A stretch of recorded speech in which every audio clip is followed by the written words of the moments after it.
Hi there, I uploaded some videos of Max Kaiser, but my hardware is so bad that it takes a lot of time. I'll upload more and I'll try to embed them in articles that I write about him in Dutch. I have a target appearance for Max in mind to be on the Pauw and Witteman show, which is a daily television show in which you have all kinds of people from Holland discussing the issues of the day. It would be very good to have some ventilation there in the in the form of Max Kaiser and of course Stacey, and I'm also sure that they would want to travel to Amsterdam to be part of that. I'm not sure if I'll manage, but if you know that show, write them and say, well, we should have someone like Max Kaiser on that show for an evening, just to comment on whatever is said about the financial markets and get Dutch people some new ideas. People are cheering the rise in gold, and I really see lots of more, let's say, a shift in the use of fiat currencies than a rise in the gold price.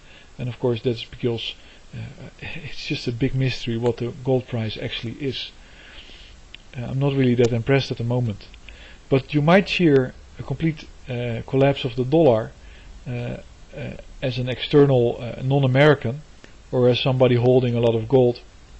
But for the US it will mean big problems, and it will also mean just a disintegration of all the contractual obligations that are within the US and internationally in the business world. It will be simply very hard to determine who owes what to whom, who should be delivered what, and how all these deals will pan out. It will be huge chaos, and it will mean no oil to the US, no food to the US, no stuff to the US. You see, and it will be just huge mayhem if it really happens, if this dumping of treasuries really happens. China is now moving on.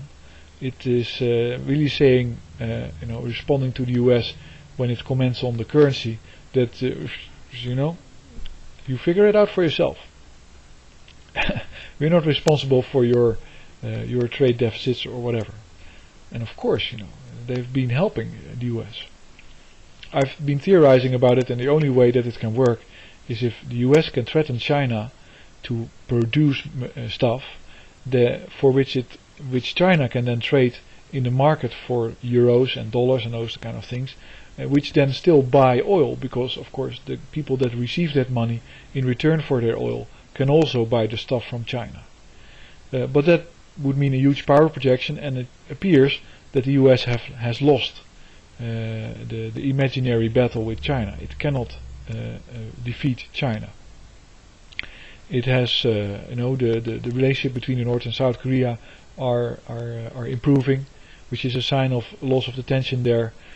Banks are moving into Iran, which is a sign of abandoning any idea of bombing Iran.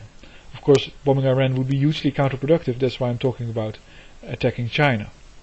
I think China is now militarily stronger than the US. And that has a lot of consequences that people might not realize. Because if the dollar really falls, then Wall Street has nothing to offer to the Pentagon anymore. And the Pentagon is a little bit out of the picture, nobody talks about it.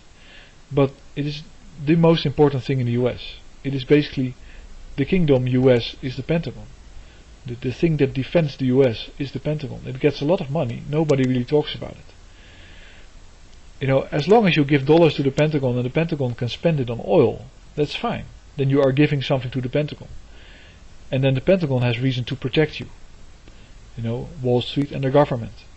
But if that stops, if there's no relationship, if the Pentagon basically fails to enforce that relationship, and it might do that actually voluntarily, it might simply want to fail. It might simply decide that we are no longer going to be the bully for this country. Then the whole relationship collapses as well. And then you have to wonder, what loyalty has the Pentagon? Who can it be loyal to? It can be loyal to people that it trusts with real good ideas. But has it loyalty to Wall Street? No. Why? They have nothing. They have offices. That's it. Does it have loyalty to the government as a whole? No. It's most of them. They are corporate puppets. They're wholly bought and paid for. Is it loyal to the judiciary? Is it loyal to the lawyers and and the chief justices. No, why would it be? It's a completely corrupt system. It's all based on money, and the money has become worthless. Well, should it protect the US citizen then? Yes.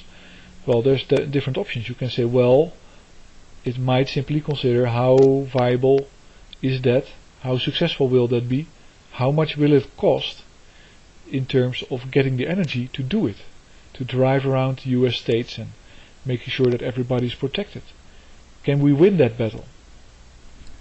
I don't think so.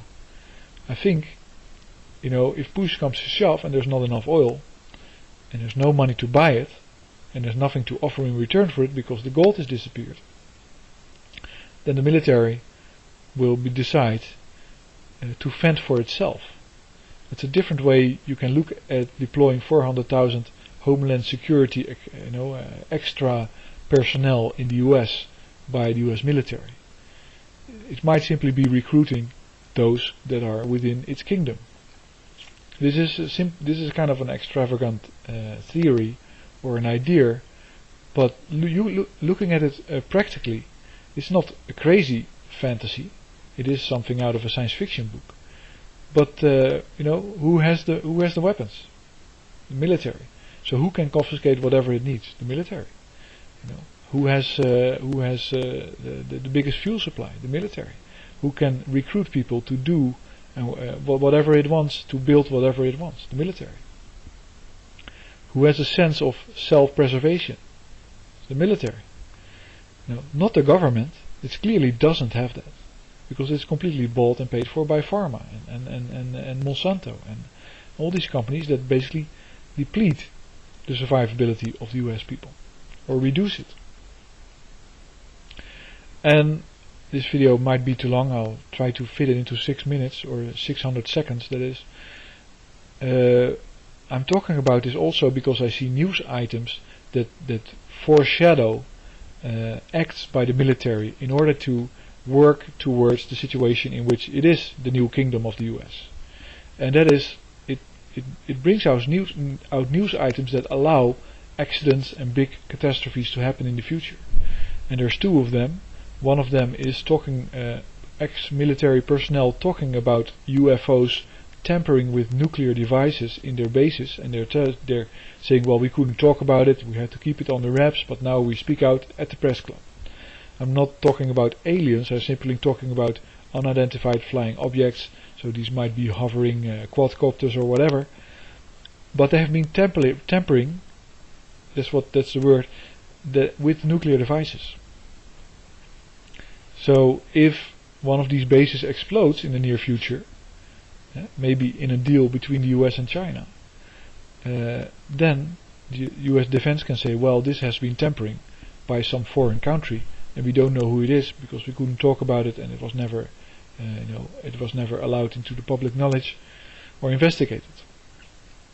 Another one is that the Pentagon officials, a defense official in the news talks about solar flares, and there's going to be a big solar storm in 2013 which will cause or can cause outages of satellites, electricity systems, communication systems, etc., etc.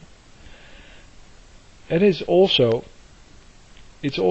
a real threat, but it can be used to shut down pieces of the electricity grid at will. Maybe they'll just shut down Washington, that would be a good thing.